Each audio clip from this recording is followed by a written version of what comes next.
2010. Dideportasi, salahnya apa, terus punya kekeliruan apa, ini nggak ada yang tahu, nggak ada yang tahu. Sampai orang itu tanda tanya semua, wah ini dicari-cari gara-gara salafi, macam-macam lah suara luar itu. Saya nggak masuk akal karena apa? Saya nggak memandang Mas Holil sama Mas Ajis, dia domisilinya kan di HUD, gitu, nyari ilmunya di Ma'had Haram, di Masjidil Haram itu, dia sudah menjadi murid kan di situ, gitu. Cuma insya Allah waktu itu kan belum lulus, masih kelas berapa ya, kelas 2 atau kelas 3, setara SMA kalau di sini tuh, gitu loh. Cuma jurusannya kan ada yang tahfidz Quran, ada yang ilmu hadisnya, macam-macam jurusan itu. Gitu. Mau tutup, ya. Setengah jam. Ya. Ya. Tahun 2010 Mas Holil itu dideportasi dengan Mas Ajis. Adapun kesalahannya saya nggak tahu. Apa? Semua tidak ada yang tahu kesalahannya. Orang baik kok. Orang baik. Jadi Pak Ilyas berkesimpulan bahwa kesimpulan saya bahwa memang tidak diridhoi Allah karena dicari kesalahannya nggak ada. Amai juga salahmu apa nggak ada. Katanya majikan ini enggak. Gitu. Majikan yang menghasut dia majikan sampai kena, kenapa nggak karyawan yang lain nggak kena, gitu loh.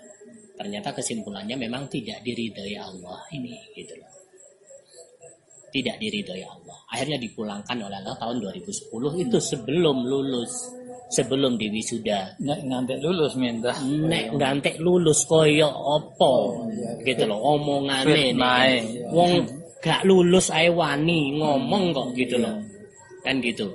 Wani ngomong, wani ngomong sing macam-macam. Jangan niru kakak kalian yang sudah pulang duluan itu, gitu. Saya kaget. Jangan niru seperti kakak kalian yang sudah pulang duluan itu. Pulang ora kula nuwun maring abah, ya, nyampe di sana, ya, terus nyebar rono rene nasihat karpe dhewe. Gitu. Yang diceritakan Pak Mul itu, gitu. Tahun 2012. Ya wajar Pak, kan dideportasi tahun 2010. Berarti jarak 2 tahun itu sudah turba, gitu. Mengatasnamakan pribadi kan itu.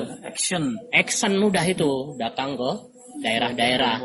Mau nggak mau, walaupun nggak minta waktu ya diberi waktu. Siapa dia kan gitu, gitu loh. Nah Pak Mul diamanati oleh Pak Ajis, oleh Pak Amir itu, ojo niru seperti itu. Itu pulang seharusnya pakai etika lah. Pulang itu datang ke Bapak Amir, alhamdulillah saya sudah pulang dari Mekah. Kan gitu harusnya Pak Mul ceritanya. Harusnya begitu, pulang Bapak Amir, saya sudah pulang dari Mekah. Saya sudah lulus atau belum lulus, atau sekolah saya ini, saya siap untuk membantu kelancaran bersama Bapak Amir. Harusnya begitu. Gitu loh. Ini enggak. Ini Pak Mul saya tirukan tuh ucapannya. Gitu loh. Jadi itu datang pulang itu enggak matur ke Amirnya. Udah laporan. Gimana menurut Pak Yai? Ustadz Ilyas ini walaupun dia family dengan saya, ya, tapi terus terang saya jarang ketemu, saya tidak akrab dengan orang ini. Dan yang sangat saya sayangkan, dia nggak pernah tabayun kepada saya, tapi dia menyatakan seperti ini. Inilah bahayanya orang kalau melanggar ayat. Harusnya ya ayyuhalladzina amanu in ja'akum fasiqun binaba'in fatabayyanu an tusibu qauman bijahalah. Berarti dia nggak paham ini tabayyun itu apa. Harusnya kepada yang bersangkutan tabayyun itu.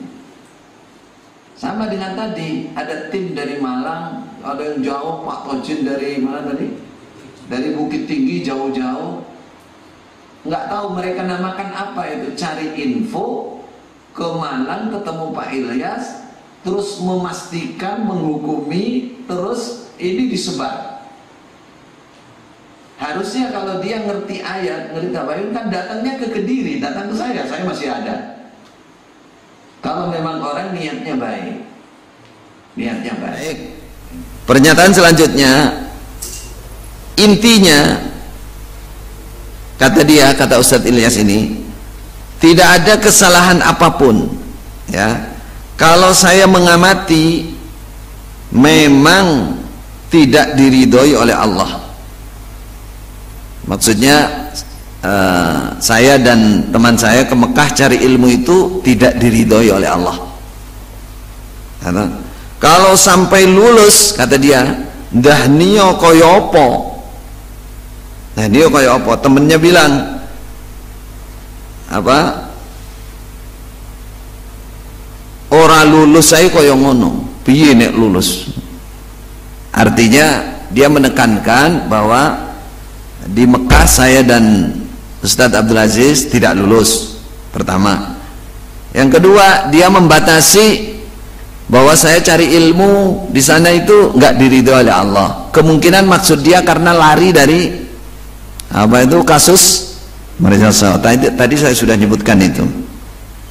Kata-kata dia memastikan orang tidak diridhoi oleh Allah ini disi ikrso namanya. Mendahului memastikan seseorang tidak diridhoi oleh Allah. Ini pelanggaran besar. Dalam hadis Muslim disebutkan, inna rajulan qala wallahi la yaghfirullahu li fulan.